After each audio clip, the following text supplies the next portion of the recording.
Hello बच्चों, let's read this question. The question say that assertion A.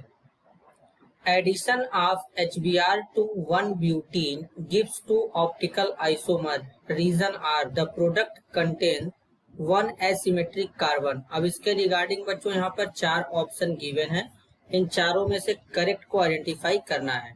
तो सबसे पहले समझेंगे बच्चों की कॉन्सेप्ट। की कॉन्सेप्ट होगा chemical reaction of alkene. Chemical reaction of alkene. तो सबसे पहले बेसिकली बच्चों यहाँ पर 1-ब्यूटीन लेंगे, CH3 CH2 CH double bond CH2, इसमें HBr ऐड करेंगे। तो बच्चों मार्कोनी काफ के अकॉर्डिंग HBr ऐड होगा।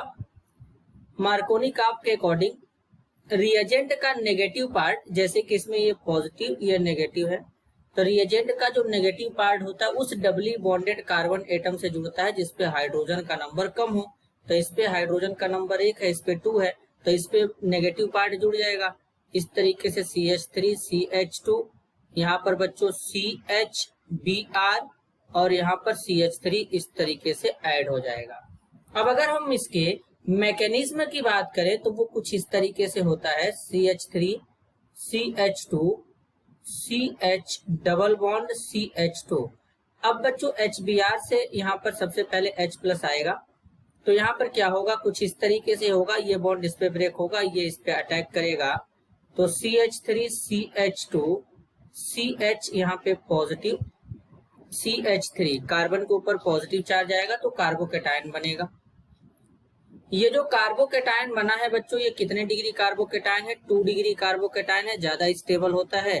फिर Br- आएगा, इस पे अटैक करेगा, अटैक करने के बाद इस तरीके से फाइनल प्रोडक्ट का फॉर्मेशन कर देगा। CH यहाँ पे CH3 Br यहाँ पे इस तरीके से लग जाएगा।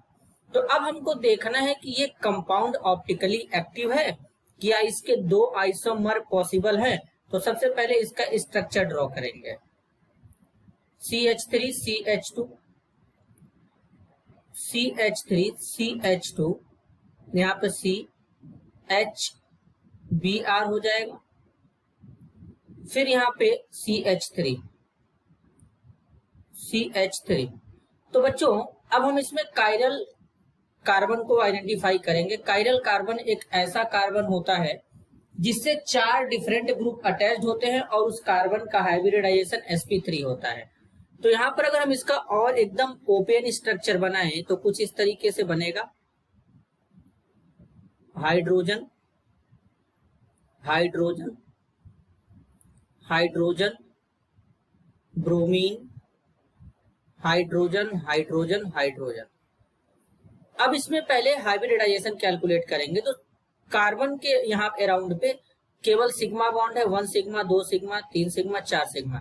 4 सिग्मा मतलब sp3, यहाँ भी 4 सिग्मा है बच्चों, तो इसका भी sp3, यहाँ भी 4 सिग्मा है बच्चों तो sp3, और यहाँ भी 4 सिग्मा है तो sp3 हो गया। अब sp3 तो हो गया, लेकिन डिफरेंट ग्रुप कहाँ पे चारों जुड़े हैं। इस कार्बन से 3 मिथाइल सेम है, यहाँ पे भी सेम है, यहाँ पर डिफरेंट है बच्चों। इस कार्बन से ये हाइड्रोजन डिफरेंट है, ब्रोमीन डिफरेंट है, ये पूरा मिथाइल ग्रुप, ये पूरा इथाइल ग्रुप। तो इस वाले कार्बन से 4 डिफरेंट ग्रुप लगे हैं, तो ये हमारा कार्बन कायरल कार्बन होगा। इसके लिए एस्टेरिक मार्क यहाँ पे इस तरीके से बना देते हैं, तो ये कार्बन कायरल है। अब जब कार्बन ये कायरल है बच्चों, तो इसके 2 फॉर्म में एग्जिस्ट करेगा। इसी कार्बन को एसिमेट्रिक कार्बन भी कहते हैं। क्या कहते हैं? एसिमेट्रिक कार्बन भी कहते हैं। और इस तरीके से यहाँ पर फॉर्मूला होता है 2 के पावर में n। n हमारा जो होता है बच्चों यहाँ पे स्टीरियोजेनिक सेंटर होता है। तो अब हम यहाँ पर अगर देखें इस वैल्यू को फॉर्मूले में यहाँ पे पुट करें तो किस तरीके से फॉर्मूले में यहाँ पे पुट कर सकते हैं। तो एक कायरल कार्बन है तो n का वैल्यू कितना मिलेगा बच्चों, n का वैल्यू यहाँ पे कितना मिलेगा, 1 मिलेगा। तो 2 के पावर में क्या हो जाएगा, 1 हो जाएगा, इज इक्वल टू 2 आ जाएगा। मतलब कितने इसका जो ऑप्टिकल आइसोमर होंगे कितने होंगे, 2 होंगे। कैसे एग्जिस्ट करेगा ध्यान से समझेंगे।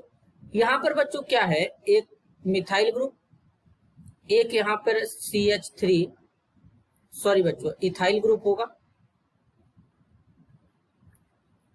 इसको पहले यहाँ पर क्लैरिटी के साथ में डेवलप करेंगे। तो सबसे पहले यहाँ पर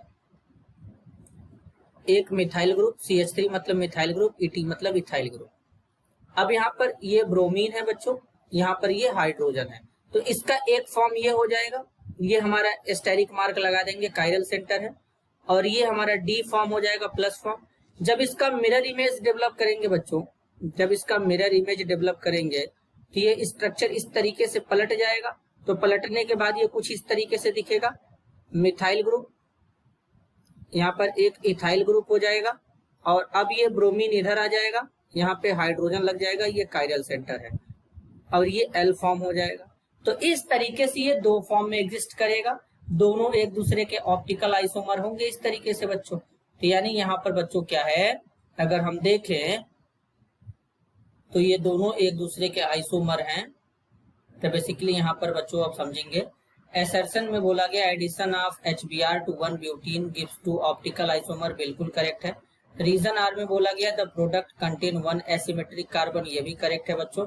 प्रोडक्ट के पास एक सिमेट्रिक कार्बन होता है जिसके कारण ये ऑप्टिकल आइसोमर शो कर पाता है। तो एसर्शन और रीजन दोनों करेक्ट है। एसर्शन ए के लिए रीजन आर भी करेक्ट है, तो करेक्ट आंसर होगा option first, if both assertion A and reason R are true and the reason R is a correct explanation of the assertion A. This is your answer. I hope you understood it well. All the best.